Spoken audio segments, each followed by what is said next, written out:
generalidades hoy día de endocrinología, pero quiero conversar con ustedes más bien acerca de la práctica.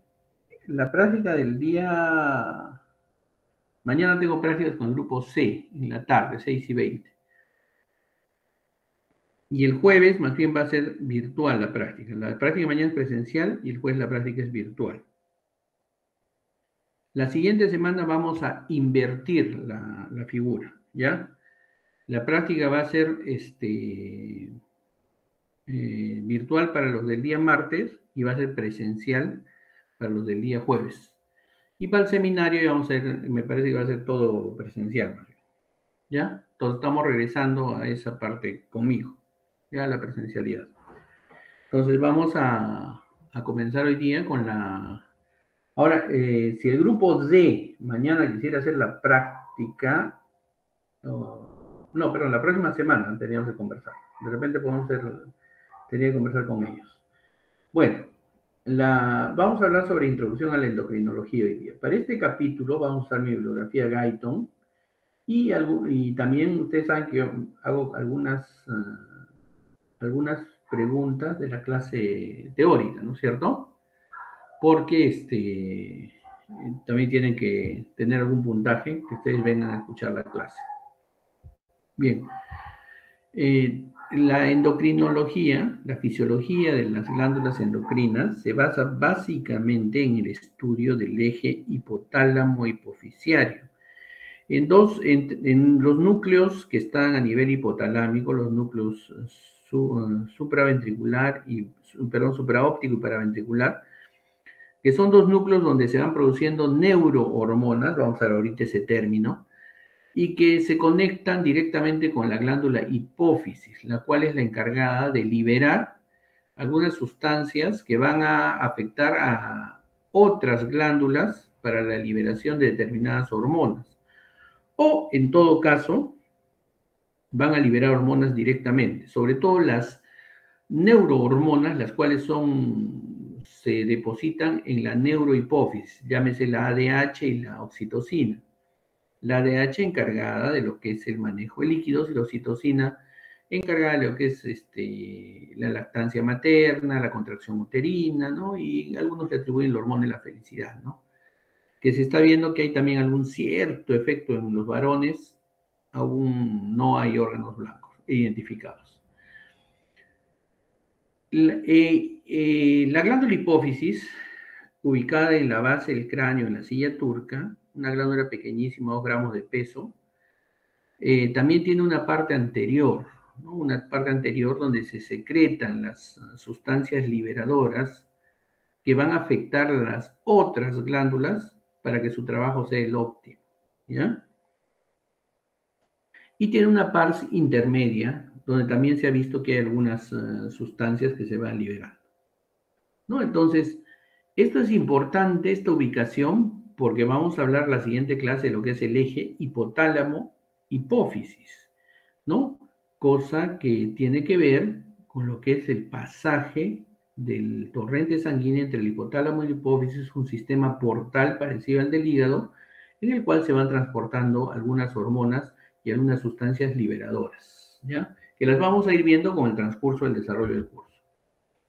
Entonces, para estudiar las hormonas, que son sustancias químicas que se sintetizan en una determinada glándula y que pueden actuar a nivel sistémico, ¿no? Y la característica principal es que posee un receptor específico, es decir, no va a actuar sobre todas las células de la economía, sino tienen receptores específicos que van a inducir algunos cambios en algunos de estos órganos, ¿ya? Estas hormonas, estas sustancias químicas, son de diferentes tipos de estructura, ¿no? Y se van a generar tanto en el hipotálamo, tanto en la hipófisis, como en las glándulas que nosotros vamos a ir mencionando, ¿sí? Entonces, nosotros, para estos mensajeros químicos, ustedes ya han conversado con el doctor Cruz, sobre todo lo que son neurotransmisores, ¿no es cierto? Los neurotransmisores como el GABA, el glutamato, el aspartato, la glicina, la acetilcolina, etc. Tenemos aminoácidos, péptidos, catecolaminas, no aminas, que son sustancias químicas que se denominan neurotransmisores, ¿no? Esos neurotransmisores están encargados de la comunicación entre neurona y neurona. A nivel endocrino, para comunicarnos entre las glándulas, nosotros producimos otras sustancias que se llaman hormonas. Estas hormonas tienen tres estructuras diferentes.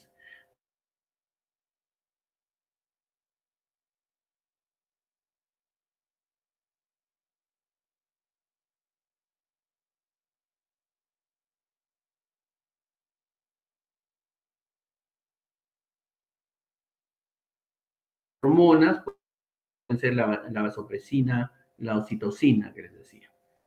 También tenemos algunos términos. ¿Dónde actúan estas hormonas, estas sustancias? Pueden ser paracrinas o autocrinas, ¿no? Entonces, estos dos términos los voy a dejar ahí para poder explicarlos en las siguientes diapositivas. Entonces, nosotros tenemos hormonas de comunicación endocrina. Esta comunicación endocrina, ¿de qué se trata?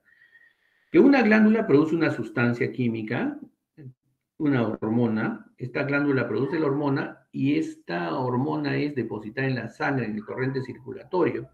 Este torrente circulatorio lo va a llevar la sangre hasta el órgano blanco, la célula target, ¿no? Y va a actuar sobre su receptor específico en ese lugar. Esto es una hormona, esto es el sistema endocrino, lejos, ¿ya? En cambio, el sistema neuroendocrino es cuando se forma dentro del sistema nervioso, se deposita en la glándula y después de depositarse en la glándula, va a actuar sobre el mismo sistema nervioso central.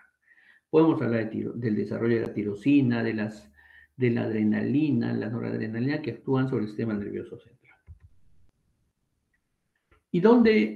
¿Y a qué distancia debe efectuar esta sustancia, esta hormona? ¿A qué distancia debe efectuar su acción? Por ejemplo, la hormona actúa en forma autocrina, es decir, actúa sobre la misma célula, es liberada y estimula a su misma célula a seguir trabajando. Otra puede ser yuxtacrina, es decir, que estimula a la célula que está al ladito de ella, ¿no? Libera una sustancia hormonal, ¿no? De cualquier tipo, y el receptor está en la célula del lado de ella, pegadita, entonces actúa sobre eso. La célula endocrina ya la hemos visto, que se forma en unas glándulas, se deposita en el sistema circulatorio, por la sangre avanza hacia una distancia considerable y actúa sobre una glándula que está lejana a la glándula. Una célula que está lejana a la glándula, ¿no? Donde está el receptor. Y la sustancia paracrina es cuando actúa en unas células que están cercanas. No al lado como la paracrina, no al lado como la yuxtacrina, sino cerca, no cerca como la paracrina, que se llama paracrina. Entonces, las hormonas son producidas por determinadas glándulas y estas glándulas van a hacer que al entrar al torrente o ser liberadas por la membrana puedan actuar sobre el receptor que están o cerca o lejos, ¿ya? Y dándose esa clasificación. ¿Y qué estructuras tienen estas hormonas? Las hormonas tienen básicamente tres estructuras, ¿no? Y cada una de esas estructuras trabaja de una manera diferente. Por ejemplo, las hormonas pueden pertenecer a tres tipos, ¿no? Tres tipos básicamente. Unas son proteicas o peptídicas, ¿no? Polipéptidos. Otras son tipo esteroides. Este tipo de esteroides derivan de lo que es el colesterol, por ejemplo, ¿no? El colesterol en esta zona ahí derivan, ¿no? Y finalmente tenemos otras que son derivadas de la tirosina, ¿no? Estas derivadas de la tirosina básicamente son las hormonas tiroideas y las catecolaminas. Entonces, estas hormonas, a su vez, estos tipos hormonales a su vez van a actuar con un mensajero especial y en un lugar especial, cada uno de estos tipos. Por ejemplo, Las células con estructura peptídica pueden ser desde pequeñísimas, desde 3 péptidos nada más, como la hormona liberadora de la tirotropina, ¿no? Que viene del hipotálamo y va la TRH que va a estimular a la TSH que está en la glándula hipófisis, ¿no? Eso lo vamos a ver poco a poco. O la hormona liberadora, o la hormona del crecimiento, por ejemplo. La hormona del crecimiento y la prolactina tienen 200 aminoácidos y son péptidos, ¿no? Los esteroides son los derivados del colesterol, ¿sí? Son derivados del colesterol. E incluyen las hormonas corticosuprarrenales, como son cortisol, aldosterona y progesterona. ¿Qué pasa? El colesterol, estas hormonas corticosuprarrenales, son estimuladas también a su vez por la hipófisis, ¿no? Entonces, y forman hormonas esteroidales. Y las hormonas derivadas de la tirosina, entonces, son las hormonas de la glándula tiroides, T3 y T4, T4 también conocida como tiroxina, y la T3 como triiodotironina. Y de la médula suprarrenal, la adrenalina y la noradrenalina. La diferencia entre hormonas esteroidales y derivadas es que ambas tienen acción sobre la corteza suprarrenal. Unas, las esteroidales, sobre la corteza suprarrenal.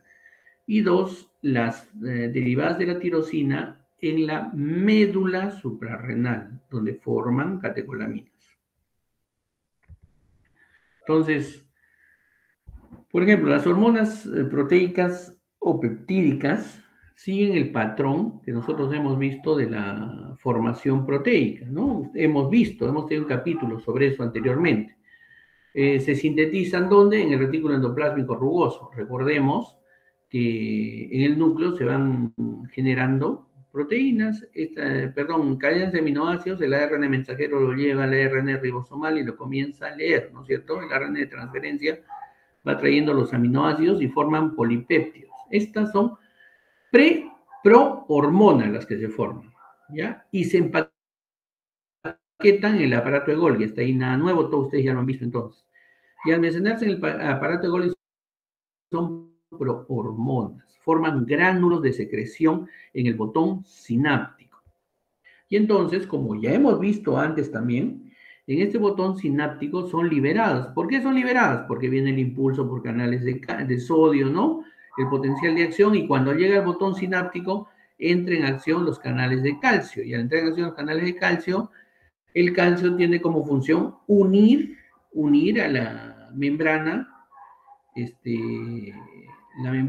la vesícula con la membrana celular, liberando esta hormona. Esta hormona peptídica, que se produjo, ¿ves? Desde el ADN, desde el ARN ribosomal, se empaquetó como preprohormona, nació como preprohormona y después se empaquetó en el aparato de Golgi como hormona, prohormona, y esta prohormona liberada como hormona, ¿no? Entonces, y así se van liberando. Hormona del crecimiento, hormonas liberadoras. Las hormonas esteroidales, en cambio, se sintetizan a partir del colesterol, es decir, a partir de la grasa. Y justamente en el capítulo de digestión hemos visto que necesitamos mecanismos para que se absorba colesterol, la colesterol estearasa, etc., ¿no? Para formar también estructuras. Entonces, estas células apenas no almacenan hormonas, ¿ya? No almacenan hormonas. Lo que pasa es que existe colesterol en vacuolas en el citoplasma, ¿no? ¿Sí? En el citoplasma. Y cuando se estimulan, se van formando rápidamente estas hormonas. Entonces, no se almacenan. Y estas hormonas esteroideas, cuando se forman, difunden, como son liposolubles, difunden a través del líquido extracelular, a través de la membrana del líquido extracelular. Entonces, ¿cuáles tenemos hormonas esteroideas que se van formando a partir de los ésteres de colesterol? Cortisol, estradiol, testosterona, vitamina D3 misma, que es liposoluble. Y finalmente las hormonas tiroideas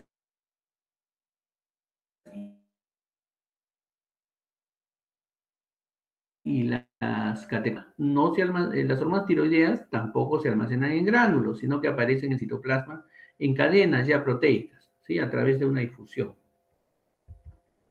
Y las catecolaminas, ¿sí? Más bien las catecolaminas sí se almacenan en vesículas, ¿ya? Listas para su secreción, su exocitosis. ¿Y cómo controlamos esta secreción? Bueno, principalmente la controlamos por un feedback, una retroacción, una retroalimentación, generalmente negativa. Es decir, cuando hay demasiada cantidad de esta hormona, actúa directamente sobre el hipotálamo e impide que haya liberación del factor liberador que va a estimular a la hipófisis, ¿no? Es un poco complejo este trabalenguas más bien, ¿no? Entonces, eso lo vamos a hacer en la siguiente clase, que hay factores liberadores hipotalámicos y factores hipofisiarios. Entonces, pero cuando hay una retroalimentación negativa y hay demasiado nivel de una hormona en el plasma, entonces ahí es donde se tiene que actuar, haber una retroalimentación negativa y entonces disminuir la cantidad de esta hormona. Entonces, los ésteres no se almacenan, se producen sobre la marcha, ¿no? Pero las catecolaminas sí, se almacenan en vesículas. Y la retroalimentación negativa es entonces que va hasta inhibir a la hipófisis y al hipotálamo, ¿no es cierto? Entonces, cuando hay un exceso, y entonces disminuye su secreción. Y cuando disminuye su secreción, hay un feedback positivo. Tratan de aumentar también la secreción a nivel del hipotálamo y del hipófisis. Estas hormonas actúan sobre receptores. Entonces, vamos a hablar ahora sobre los receptores que actúan. Esta es una introducción, como les digo, porque de ahí ya vamos a hablar solo hormonas directas, ¿no? Y ustedes ya tienen que saber bien cómo es un receptor, cómo es su liberación, cómo es su almacenamiento, ¿no? Entonces, estas hormonas actúan sobre receptores, ¿ya? Y estos receptores tienen una estructura algunos en la superficie de la célula y otros en el citoplasma y otros en el núcleo celular, ¿no? En los aminoácidos. Entonces, cuando las hormonas van a actuar, también puede ser que se encuentren con su receptor, y este receptor no va a ser el que directamente va a hacer la acción, sino que este receptor lo que va a hacer es activar un segundo mensajero, y este segundo mensajero es el que produce el cambio, un cambio puede ser un cambio en los canales iónicos, ¿no? Un cambio en la formación de proteínas, etc. Entonces, en la superficie de la membrana, por ejemplo, están los receptores de las hormonas peptídicas proteicas y de las catecolaminas. Dentro de la célula están todo lo que son, en el núcleo están los receptores de las células hormonales esteroideas y tiroideas, ¿ya? Entonces, los receptores son específicos para una sola hormona. Entonces, cuando nosotros tenemos la interacción, es decir, la liberación de la hormona y su receptor, cuando la hormona se pega a su receptor, genera una serie de señales. Y esta serie de señales van a hacer algunos cambios intracelulares, como concentración de enzimas, proteínas transportadoras, etc. Aquí tenemos, por ejemplo, un receptor en la membrana, un receptor, el esteroide, por ejemplo, actúa a nivel del núcleo celular, es decir, el esteroide es de una estructura lipoide, ¿no? Como hemos visto. Tenemos proteicas, lipoides y derivadas derivadas de la tirosina. Bueno, los esteroides, las hormonas esteroideas, las hormonas sexuales, son liposolubles, entonces van pasando a través de la membrana celular hasta el núcleo, ¿sí? Hasta el núcleo. Y cuando llegan al núcleo producen una transcripción, y esta transcripción la van a llevar, ¿no? La van a llevar esta transcripción a formar proteínas, y estas proteínas van a tener su efecto. Entonces, por ejemplo, las hormonas peptídicas, como actúan a nivel de la superficie celular, tienen 3 mecanismos de acción de segundos mensajeros, diferentes de las hormonas esteroideas que acabamos de ver. 3 mecanismos diferentes. Primero, cuando nosotros tenemos estas hormonas peptídicas, proteicas, van a llegar a su receptor y este receptor va a activar el segundo mensajero. Principalmente cuando llegan a su receptor, ¿se acuerdan que hemos visto que las proteínas G se enrollan en la membrana celular y comienzan a recibir señales? Bien, entonces esta proteína G en la membrana celular comienza a activar los segundos mensajeros de las hormonas proteicas. El primer segundo mensajero, el AMP cíclico, ¿sí? ¿Qué es lo que pasa? La proteína G estimula la adenilciclasa y la adenilciclasa produce AMP cíclico, que es el segundo mensajero. Este AMP cíclico produce la activación de la proteína sinasa y esta proteína sinasa fosforila diversas enzimas haciéndolas comenzar a trabajar. Entonces es toda una cascada, miren, no es nada más no es nada más la hormona, sino la hormona requiere un segundo mensajero. Bueno, la hormona tiene su receptor, la proteína G tiene su sitio activo, pero esta proteína G al activarse con esta hormona se va a transformarse y entonces esta transformación de la proteína G va a estimular a la anilciclasa. La anilciclasa va a formar AMP cíclico y este AMP cíclico va a producir una serie de fosforilaciones que son las que finalmente van a activar enzimas y estas enzimas van a hacer la acción que tienen sobre el receptor, las hormonas peptídicas. Aquí, ¿no? Entonces, acá viene la hormona, su receptor, la proteína G cambia de estructura y comienza la adenilciclasa, se vuelve AMP cíclico, la AMP cíclico actúa sobre la proteína sinasa y la proteína sinasa fosforila algunas enzimas y ahí viene el efecto, ¿no? Ahí viene el efecto de la respuesta celular. Acá algunas de las hormonas que producen activación de segundo mensajero de la adenilciclasa. No voy a preguntarles esto definitivamente porque sería obligarlos a la memoria, ¿no? O sea, no, pero sí quisiera que sepan bien qué efectos produce como segundo mensajero la proteína G. El segundo de las hormonas peptídicas, el otro segundo mensajero, el segundo de importancia, son los fosfolípidos de la membrana. Entonces, principalmente la enzima fosfolipasa C, que hace que los fosfolípidos de la membrana, es decir, llega la proteína, activa la fosfolipasa C y esta fosfolipasa C hace que los fosfolípidos se conviertan en trifosfato de inositol y el diacilglicerol, que es su acompañante.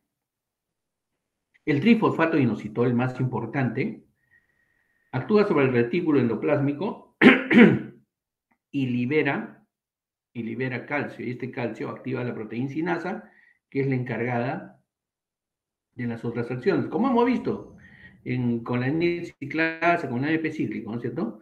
La proteína sinasa es la que se encarga, al unirse con el calcio, es la que se encarga de las diversas acciones.